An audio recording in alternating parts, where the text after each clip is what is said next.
Hey friend, welcome to Live with Ease. My name is Julia, and in this video we are going to focus on yoga for wrist rehabilitation, nice strong wrists. So this is actually going to be broken down in two parts, a two-part series, and it was inspired by a friend of mine who just recently had wrist surgery and had reached out to me about certain things that she can implement in her recovery.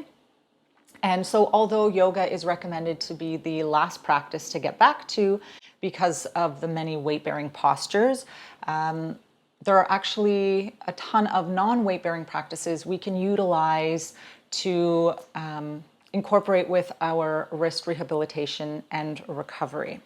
Okay, so a few things you'll need. A chair, a nice cushy chair with no arms.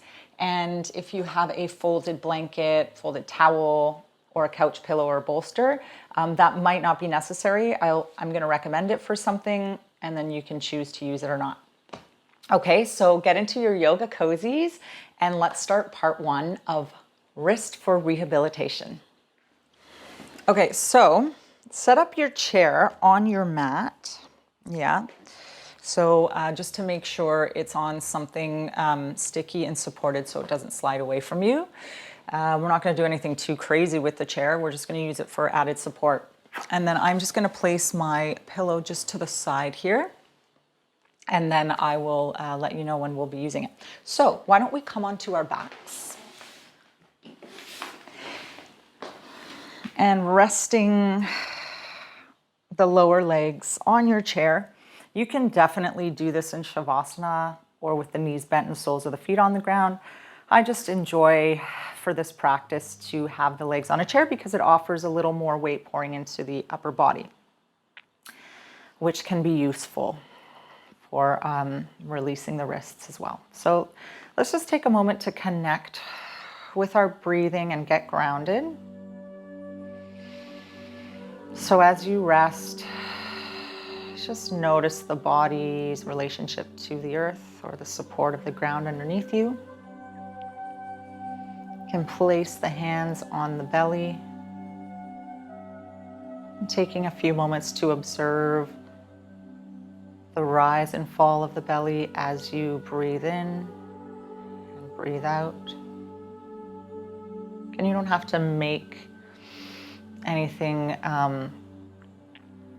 over exaggerated with the breathing, just allow it to happen, just observe. And this simple observation of following the breath, the rise of the belly on the in-breath, and the fall and the dropping and the relaxation of the belly on the out-breath, helps us tap into the parasympathetic nervous system, the relaxation response.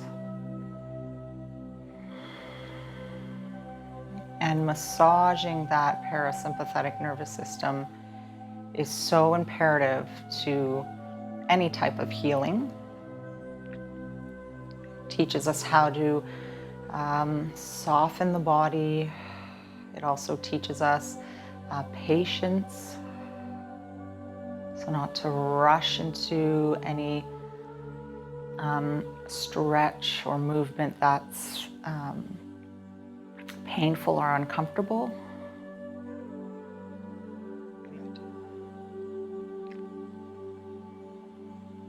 And then as you continue to exhale and allow the weight of the belly to fall towards the spine, see if you can allow the weight of the entire body or whatever parts of the body are supported to really drop into the earth.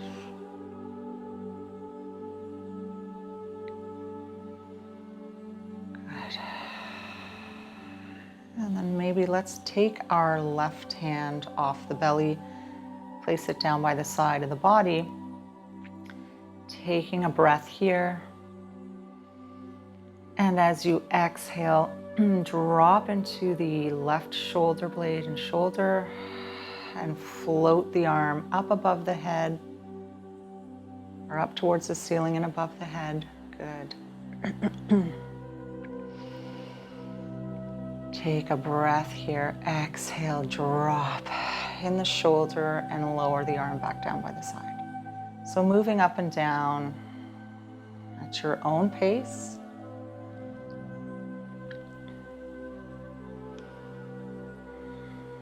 And then maybe one time when you take the arm above the head, you can turn the head away from that arm. And then as you return that arm back down to the side of the body, return the head back to the center. So keeping the weight of the skull in contact with the ground.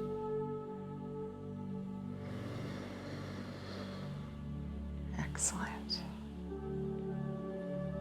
Let's do one more.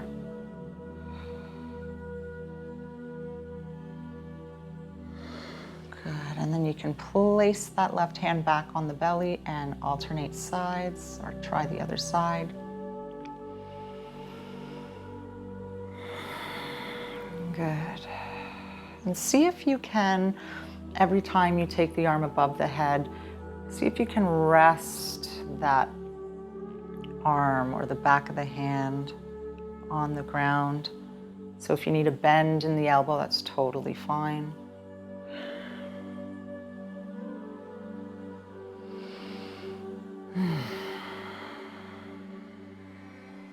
Excellent. Let's do one more. Dropping that jaw. Good. And then let's take both hands off of the belly, bending the elbows and resting the upper arm on the ground. And we're going to do a few movements with the fingers and the wrists here, yeah? So what we want to aim for is continuing to drop the upper back, the shoulders, upper arms into the earth, allow them to sink. Good. And then let's start with some radius and ulnar, radial and ulnar deviation. So you can face the palms in front of you and tilt the hands side to side. So be gentle here. This can be, all these hand movements, depending where you are in your recovery, can be quite painful because the tendons and ligaments start to get, or may have gotten quite tight and created tension from the surgery. Good. So just allow yourself to ground through the body and breathe into the wrists. Good. And then bringing the hands back to the center, let's do supination and pronation. So flipping the palms towards you and away. That's it. Excellent.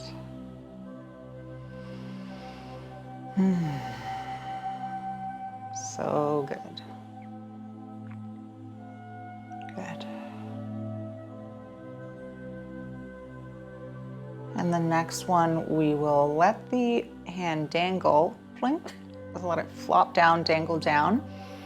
And then you're going to, as you take the hands up towards the ceiling, you're gonna think of picking something up with the hands and make gentle fists, yeah? So pulling something off the ground, picking something up, make the fists, and then take the hands back. Good. And then as you come back, let the hands, fingers dangle. So try this a few times.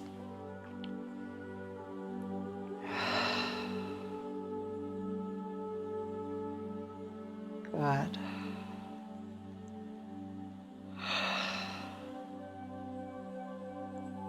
Excellent. Good, and depending where you are in your recovery, you can make those fists, spread the fingers a few times, fists, spread, fists, spread, good. And then make those fists and then circle in the wrists, one way then the other. Be gentle, take your time. If your movements are, your circular movements are tiny, that's totally fine. You just go at the pace and the range of motion that's present for you right now. Good.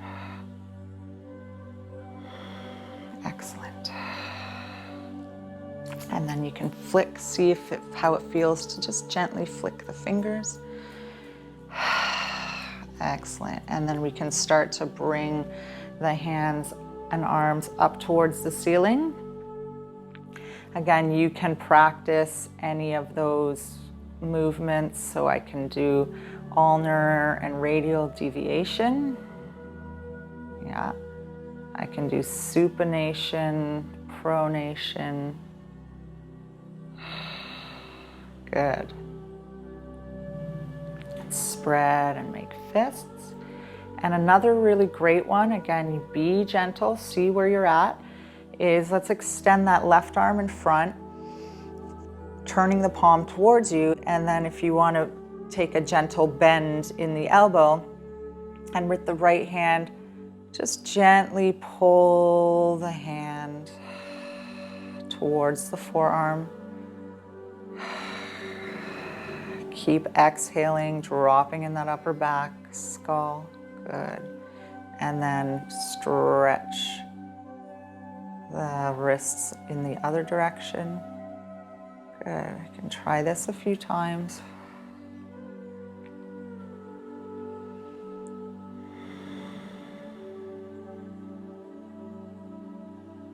Excellent. And then, of course, switch hands on your own time.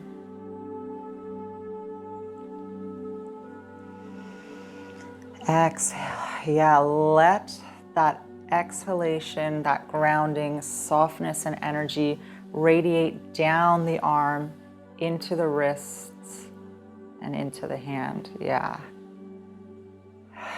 So all this breathing is encouraging relaxation, softness. That's what we want. We don't want to overstretch the wrists when we're experiencing a lot of tension. Yeah, good. And then flicking those fingers once again if you want to make fists and circle the wrists. Good.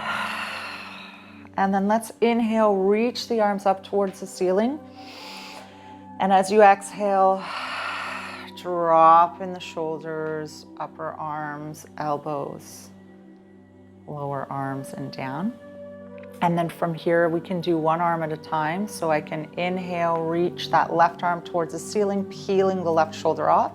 As I exhale, lower that left shoulder, lower that left elbow and arm, and then I can turn the head away from that left arm. As I inhale, draw the skull back to the center and take that left arm back up toward the ceiling. I can spread the fingers. As I exhale, let the fingers dangle. Good. Let's do one more.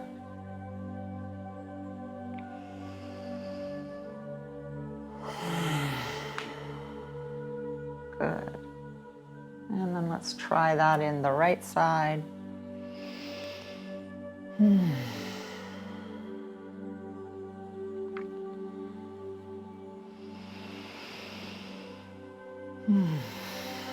Yeah, so we're going to work with the shoulders in a little bit.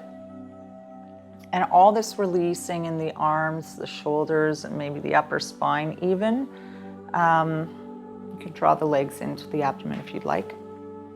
Can actually be, like I was saying, could be very useful in spreading that softness and ease down the arm into the wrists so that the wrist can learn from the rest of the body. Because if we tend to gather tension in one part of the body, if I keep my shoulders and upper arms tense, that's going to carry over into the wrists.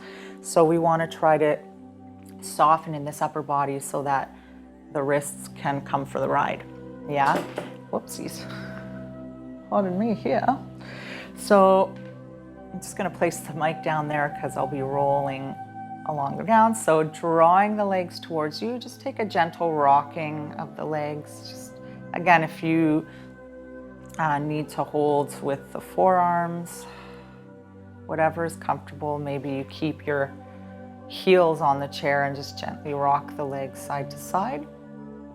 And then we're going to come completely over to one side. So let's come over onto that left side. Yeah. Just gonna slide back a bit more so you can see me. Good, and we're gonna take that right hand. You can place it on the shoulder or let it dangle, or you can take it up towards the ceiling. And what we're endeavoring to do here is create little circles in the shoulder. Again, we want to keep the arm as dangly, as noodly, and as relaxed as possible. Excellent. Good. And then I can practice some of my motions of the wrist here. Again, I can practice that ulnar and radial deviation.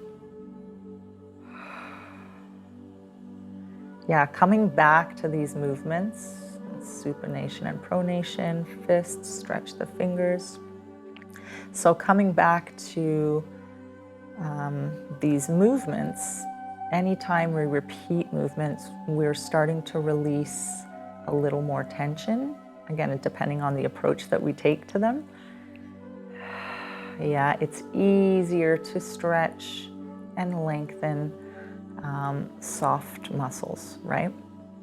So we want to try to make them soft before we stretch. It's just better for longevity, sustainability. Yeah, good.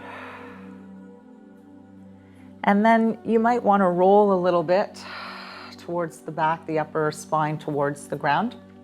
And you're going to just take that right hand and just massage into that hand. Again, you might want to do the, go to the side of the stronger hand, because you want your stronger hand to be the one who massages first. Yeah, good. And then I can play with the fingers, you know, start to curl the fingers in and extend them individually. Good. Excellent. And then I can let the outer part of the hand rest into the cup of between the thumb and the index finger.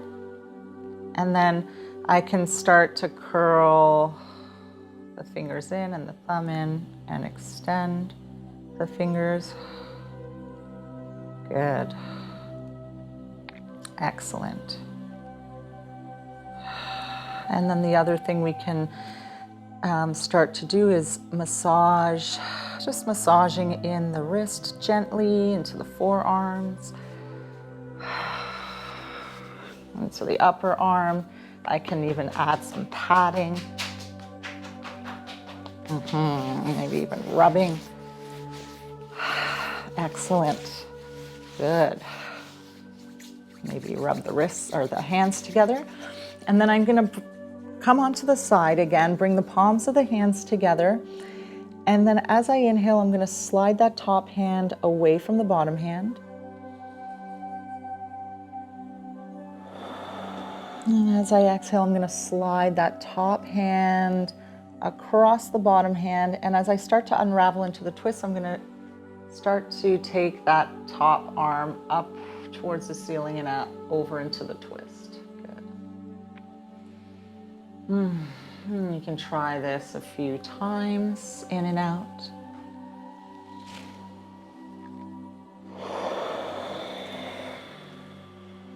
Good.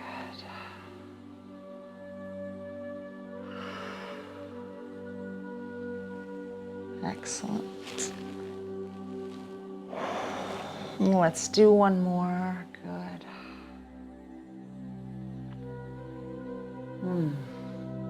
Good. And then let's roll onto the other side. Good. And let's start with the circling of the shoulder.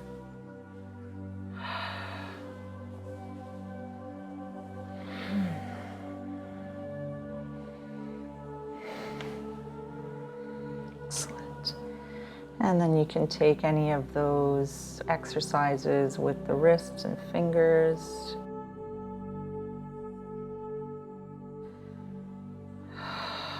Ulnar and radial deviation. Moving the hand side to side. Supination, pronation. Good. And then let's roll the upper body a little bit towards the ground and start to massage in the hand, in the fingers. Good. I can play with each finger individually, check their mobility, check their flexion. Good. And then I can rest the outer part of that hand in the little scoop between the thumb and index finger, and I can curl and extend the wrists, or the fingers, sorry. Good. Excellent. And then I can carry that little massaging and love into the wrists. Again, be gentle. Into the forearms. Oh yeah, like a gentle squeezing. It just feels so nice, especially if you were immobile for a while, if you had a cast. Good. And then if you want to tap out the hands and arms. Excellent. And then let's bring, oh, it's so tingly and sparkly. I love the feeling of just touch. Touch is so soothing and healing. And it wakes up the neurons, it wakes up the blood flow and energy. So it promotes healthy cells, healthy blood flow to the area that needs it, okay, for healing. So then let's bring the hands and arms in front of us. Inhale. Slide the top hand away from the bottom. Exhale, continue to ground in the side of the body that's in contact with the ground as you move in and out. And whether you're resting on your side with the arms in front of you or in the twist, just take note of any sensations you feel in the arms, in the hands, and the wrists.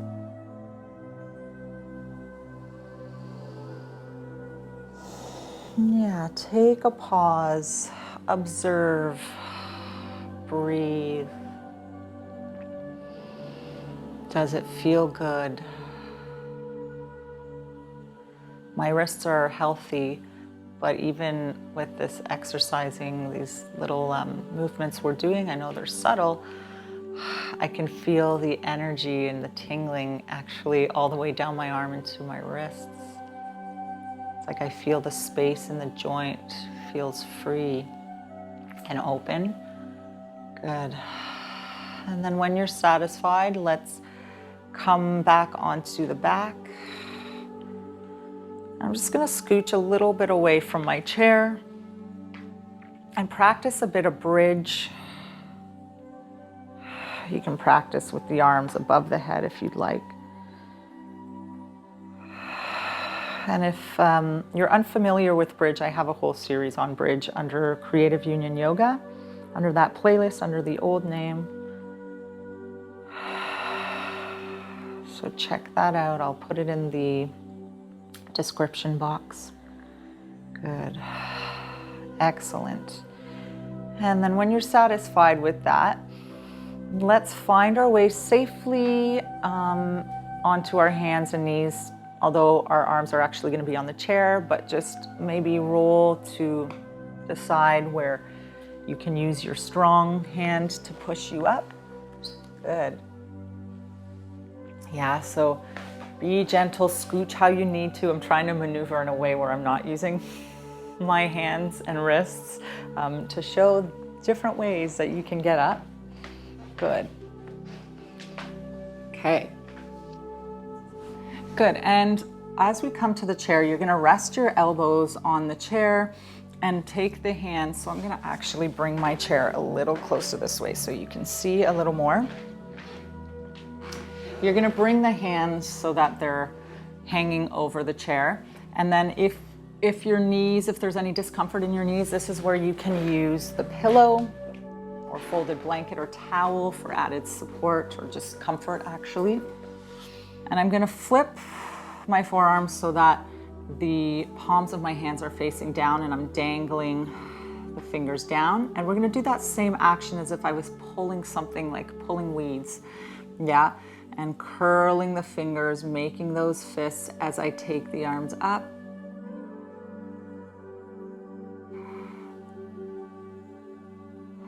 Let them dangle, pull in. And again, it's gentle. I don't need to think of any major gripping. Although if it's okay, you can begin to add a little more oomph to your fist making here. Good. Keep breathing. Excellent. And then we can turn so that the hands of the side or the pinky finger side of the hands are facing the ground, and I can practice some of that side to side motion. Good. And then also flipping the palms and turning the palms towards the earth. Good. Excellent.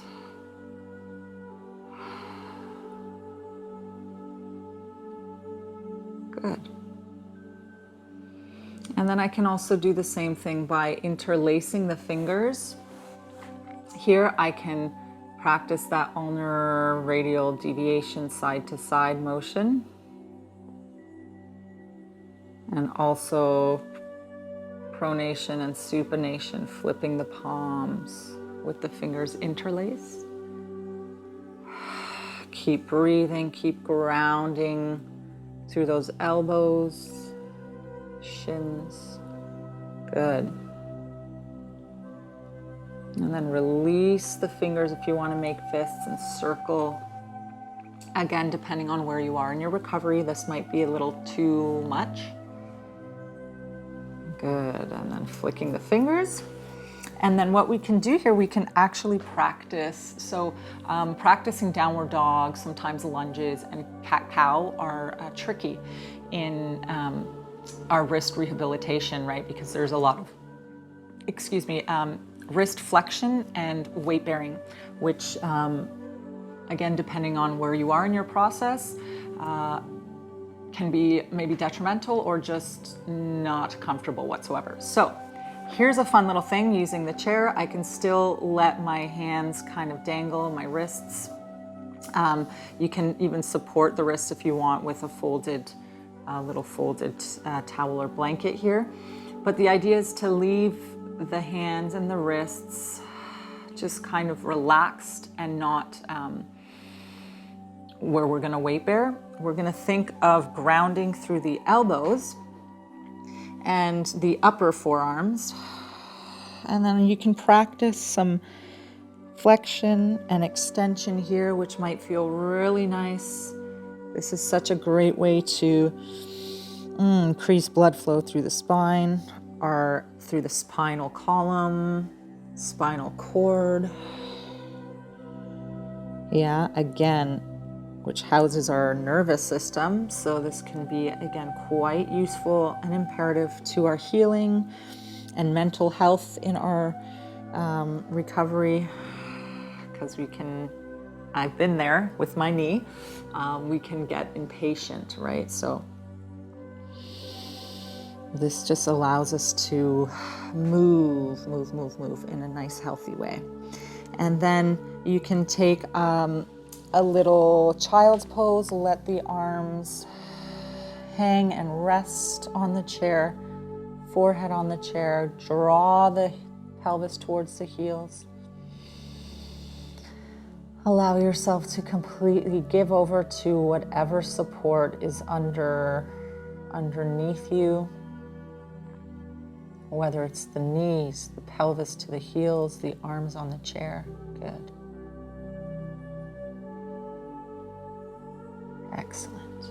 And then let's come back.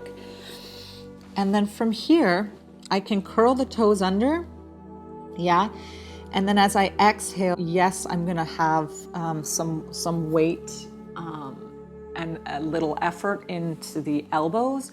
But as soon as you get a little oomph in that area, you're going to shift your awareness and your attention to pouring the weight into the legs and the feet. Yeah. So I'm going to take an in-breath here. As I exhale, I'm going to shift onto the balls of the feet, press the elbows into the chair, and then I can extend into downward dog. I apologize for the mic. I just find it easier to leave the back on the ground. Good. And I can hang out here. I want to really allow the weight of the head to dangle and relax. If you need a bend in the knees, please do. So you can come in and out of your downward dog. Or you can hang out there, walk the dog. You can take the legs and feet a little bit wider. Good. Again, shift that weight into the lower body. This actually feels nice. This is kind of a version of puppy. Downward dog, puppy. So yeah, I can rest the forehead on the chair, shift my pelvis more towards the heels. Yeah, good.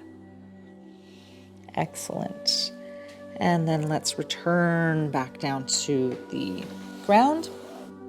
And then the next little section, or the next little thing we can do here, another tip is lunging. So what I can do is take my left foot, we'll take the left leg for now, take it outside the front of your chair, and I can just gently shift or nudge my way towards the front of chair or that leg. And then I can curl the toes under of the back foot and take the knee off the ground so that I'm in a bit of a lunge here. Again, I'm not using my wrists or my hands, yeah, to weight bear. Good. And I can come in and out. If I lower my knee to the back down to the ground, I can settle into the lunge a little more. Maybe inhale, come out of the lunge, get into the hamstring of the front leg, and then exhale. Good. Let's try this a few times.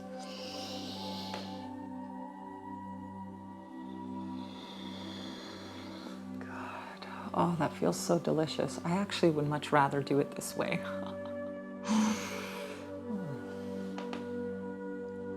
Good. And then if you want to take a few breaths, just breathing into the lunge.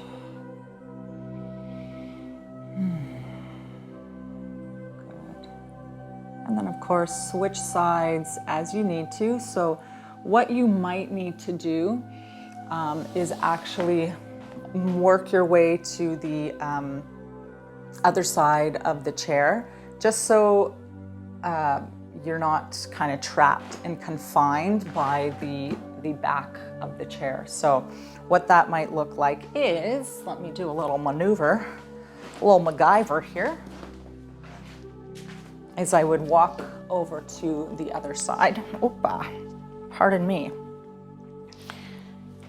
So that I can take the leg in front of the chair. It's a bit more open and freeing, whereas if you put it on this side, you're just kind of stuck there. So yeah, you can come into the lunge and inhale out of the lunge. Again, you can do the version where you take the knee off the ground too, if that's of interest to you. Good. So as we continue our wrist healing, and we want to take these practices, these yogic practices, movements, or postures, you can do it. It's just finding ways to adapt and adjust to your limitations at the moment. And if we're gentle and kind to ourselves, we will heal in a way where there's sustainability and longevity. Okay? Good. Excellent.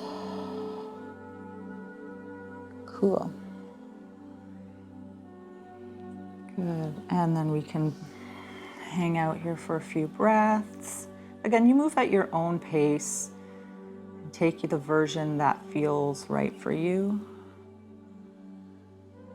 And then maybe coming out of it at any point and just taking that rest in child's pose.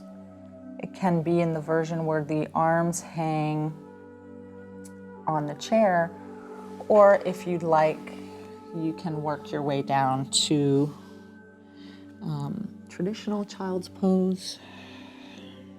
Of course, you can remove the pillow.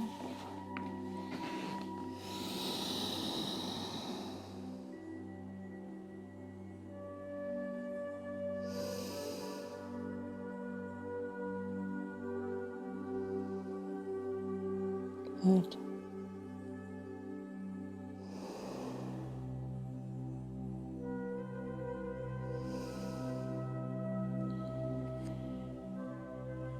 And then just to finish off here, to get some extension in both hips.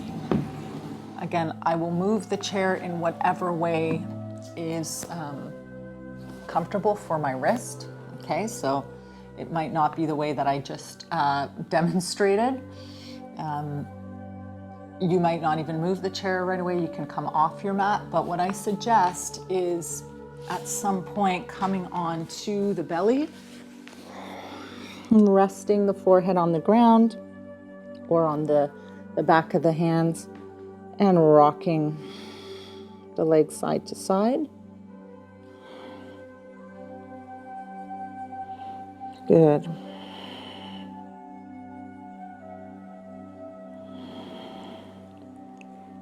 And if you wanted to, if you're comfortable with this, you can take the arms out in front of you to take just a little baby cobra, baby back bend here.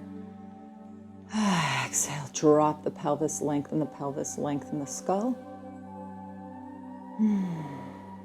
And then rest back onto the ground. Roll over onto your back. And then you can take a shavasana to finish your practice.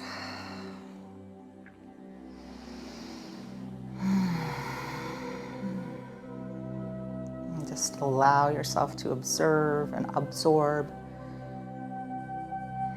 all the beautiful movements and gentleness you've offered it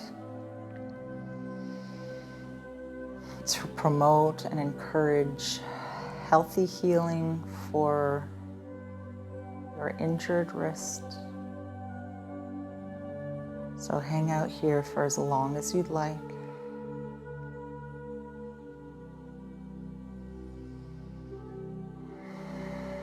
I'll leave you with this final mantra. You can do this again at any point. It doesn't have to be right now. It could be when you're satisfied with your practice, but bringing the palms of the hands together, taking them to the forehead. Think love. Speak love to the lips. And then to the heart center, be love. Thank you so much for joining me today. I hope this offers a little bit of comfort and ease, hope and inspiration to healthier, stronger wrists, or a positive recovery from wrist surgery. So be sure to share this video to anyone who you think could benefit from it. Anyone who has sore wrists and wants to do weight-bearing practices but has a bit of fear around it, this could be a great foundation. And also, if you haven't subscribe to the channel already to help support the channel, to keep creating nurturing videos and healing videos to help ease chronic pain, discomfort. And stay tuned for part 2 of wrist rehabilitation.